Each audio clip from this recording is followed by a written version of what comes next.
السلام عليكم. يلا النهاردة هناخد رحلة إلى شارع المعز وشارع خان الخليلي، ودول موجودين في القاهرة وفي حي الجمالية. وهنلاقي إن شارع المعز بيبقى موازي لشارع خان الخليلي. هندخل هنا من بوابة باب الفتوح، وهي هنا المكان ده اللي أو المنطقة دي لها كذا مدخل.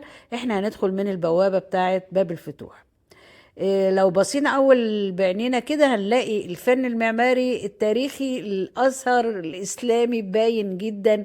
وإحنا داخلين لسه بنبص كده، مش مبنى عادي أو مباني عادية، لا مباني مميزة بالمكان. الروعة في التصميم، هتحس هنا بعبق التاريخ فعلا. وإن دي منطقة يعني فيها كل حاجة بتقولك على عظمة المباني في المنطقة دي. عشان كده هي تعتبر من المباني التاريخية المميزة اللي مفروض نتعرف عليها ونزورها. أول حاجة مسجد الحاكم بأمر الله، واللي أول مأذنة بتبين هي من بعيد، والمأذنة التانية المآذن هنا هو ليه مئذنتين وثلاث قباب، وصحن المسجد مغطى بالرخام الأبيض. وطبعا في بيتوسطه اللي هي الفسقية دي رخامية برضو، بس شكلها مميز جدا. وطبعا احنا دخلنا صلينا العشاء وملحقتش اصور كتير لان كنا خلاص المسجد هيقفل، فتلاقوني بقى مصور والدنيا ضلمة شوية، فاعذروني يعني. بحاول ان انا اجيب لكم المنظر بسرعة. طبعا الافضل ان زيارتنا تبقى بالنهار عشان تقدري تستمتعي بالرحلة اكتر. المسجد مساحته كبيرة جدا، تلاقي دايما بيجي لنا في التلفزيون بيصوروا من هنا كتير قوي الأذان والكلام ده. ومن جوه بقى زي ما انتم شايفين في ترميمات حصلت له كتير قوي. وطبعا اللي باقي من اللي هو اهو المئذنة دي والمئذنة التانية، هم دول اللي فضلوا على شكلهم الأساسي اللي اتبنوا بيه، ما تغيروش. هنلاقي كمان من تحت كده على الأرضية عاطين مصابيح بألوان حلوة، بتدي كمان للمبنى منظر رائع. ويعني كده حاجة كده رومانسية رائعة. زي ما قلت لكم المآذن بتاعته ليه اتنين بس، ودول لهم معمولين على شكل ثماني، ومن تحت قاعدتين كده على شكل هرمي، يعني واحدة كبيرة وفوقها واحدة أصغر، وبعدين المئذنة. ودي طبعا من الحاجات اللي هي ما اتغيرتش في الترميمات، فضلت زي ما اتبنت بالظبط.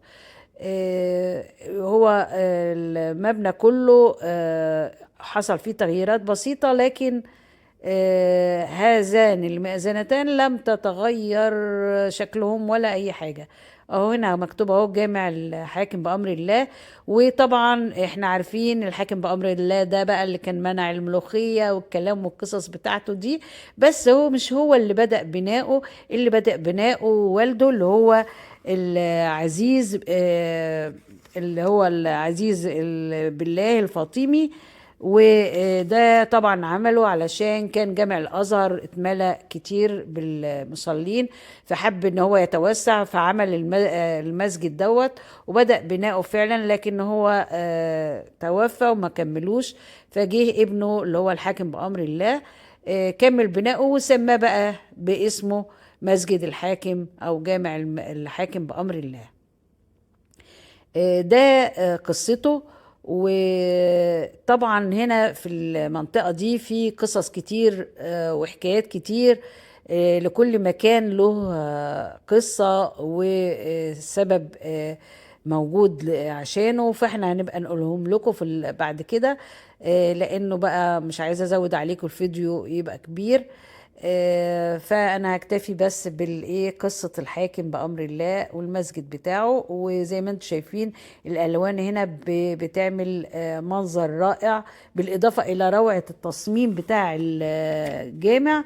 واللي هو تعتبر من الآثار الإسلامية تحفة معمارية، من التحف المعمارية الإسلامية. ولو بصيتي على الحيطان بقى في المباني التانية هتلاقيها برضو فيها رسومات، يعني مش هو الجامع وبس، فيها رسومات وأشكال. وهنبص كمان نلاقي خريطة بتبين لنا أو اللوحة دي بتبين لنا الأماكن الأثرية اللي موجودة هنا، عشان تاخدي بالك وتحاولي تشوفيها وتزوري المكان كده وتستمتعي بهذا المكان. طبعا المكان ده مش هو موجود في الجوامع والآثار الإسلامية بس، لا هو في أماكن للبيع الشراء زي ما انت شايفة، أماكن لبيع التحف الهدايا اللي ممكن تجيبيها. انا لما دخلت هذا المكان لقيت الناس خارجين كلهم بأكياس كبيره الصراحه ما اخبيش عليك، وانا قلت لابني هو الناس دي كلها يعني خارجين بأكياس كبيره ليه؟ وهقول لكم دلوقتي، بس ما اقول لكم على المصابيح الرائعة.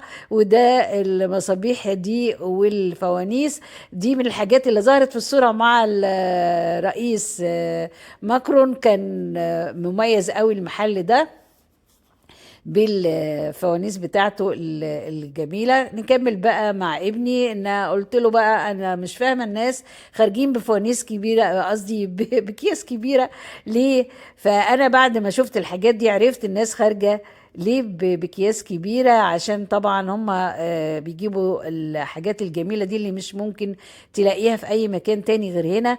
ومش هتخرجي من هنا بإيدك فاضية أبدا، أكيد لازم هتشتري تحفة من التحف دي وهدية من الهدايا دي تهدي بيها أي حد من أصحابك، أو أنتي تخليها في بيتك، لأنها فيها حاجات قيمة. وأنا نفسي لما كنت هناك اشتريت طبعا حاجات حلوة كتير، وطبعا خرجت بكيس كبير. وعرفت الناس بقى خرجوا بأكياس كبيرة ليه. زي ما انتم شايفين المحلات فيها حاجات حلوة، ملابس. ومميز قوي يا جماعة برضو المنطقة هنا، انه انا لقيت الشيشة واخدة نسبة عالية قوي من المحلات. الشيشة بقى بلونها النحاسي الجميل كتير قوي، مش عارفة ليه بصراحة، بس هما منظر المحل رائع. انت بتقفي تتفرجي على شكل الشيشة بمنظرها الجميل بأشكالها القديمة والجديدة وكل حاجة. المحل ده بقى مميز قوي في الحاجات بتاعته، التحف بتاعته رائعة، والاكسسوارات برضو موجودة. ودول برضو حاجات رمضان انا كنت وريتها لكم قبل كده ومنزلها في شورتس. كنت اشتريت بقى الحاجات من دي، ومن ضمنهم الواد اللي كاتب معاه طبلة ومكتوب عليها رمضان. وهنبص كده هنلاقي المجموعة كلها بتاعت رمضان موجودة، ومعاها حاجات تانية جديدة زي ما انتوا شايفين كده. تشكيلة رائعة طبعا. انت بتجيبي بقى اللي يعجبك وحسب ذوقك. يعني بالعربي كده انت تعملي حسابك ان انت هتشتري. الناس هنا بيبيعوا يعني البياعين ذوق وحلوين ومنسهلين برضو في الشراء. يعني برضو ايه، مش هتخرجي الا زي ما قلت لك شايله الشنطه كبيره، ويعني حاجات كده تخليها للذكرى والمكان الجميل اللي انت روحتيه. انا نفسي برضو اشتريت طبعا الحاجات اللي هي دي، ما انا ما اشتريتش منها الصراحه. زي ما قلت لكم كده اللي هو حاجة رمضان دي زي سلة كده بيحطوا فيها بونبوني، بيحطوا فيها لب، اي حاجات من دي تسالي في السلة دي. يعني ده برضو دي حاجات جديدة. انا ما جبتهاش الصراحة، انا جبت اللي هو ماسك الطبلة. يعني الخلاصة ان انت ممكن تقضي يوم كامل في المنطقة دي، لان فيها قعدات حلوة، فيها مثلا قهوة الفيشاوي، وفيها كمان اماكن للاكل. اللي طبعا احنا شفنا الرئيس ماكرون كان قاعد في المطعم مع الرئيس السيسي بياكلوا في اماكن مطاعم، وفي اماكن لشراء الملابس، في اماكن حلوة كتير. ويعني ممكن تقضي اليوم كله في المنطقة الحلوة دي. وزي ما انتم شايفين المباني كلها لها طراز معماري مميز.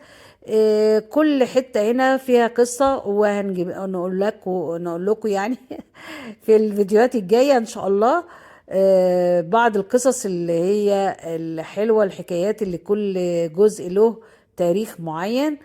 وزي ما انا قلت لكم،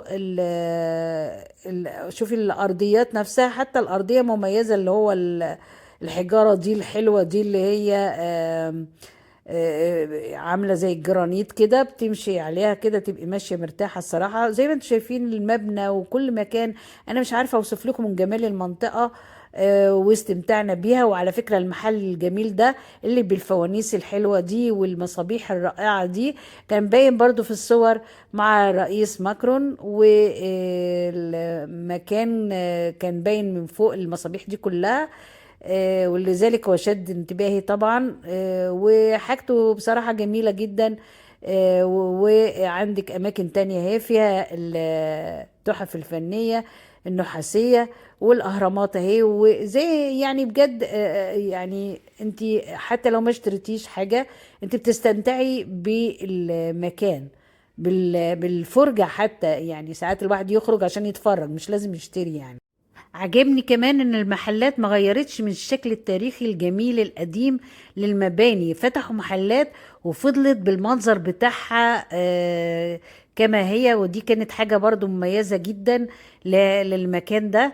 ف يعني كل شيء كما هو، يعني لما يتغير غير وجود المحلات المختلفة، كأنك انتي بتعيشي العصر القديم مع العصر الجديد، وبتستمتعي بقى بالجو الجميل دوت. وان شاء الله اشوفكم في فيديو تاني، وارجو ان الفيديو يكون عجبكم. عايزة مستنية رأيكم، وزي ما قلت لكم لو اول مرة تشوفيني اشتركي في القناة، و لايك وتعليق حلو منك، وشيري يلا عشان الكل يستفاد ويستمتع معانا بالفرجة. ومع فيديو تاني ان شاء الله اشوفكم بخير. سلام عليكم.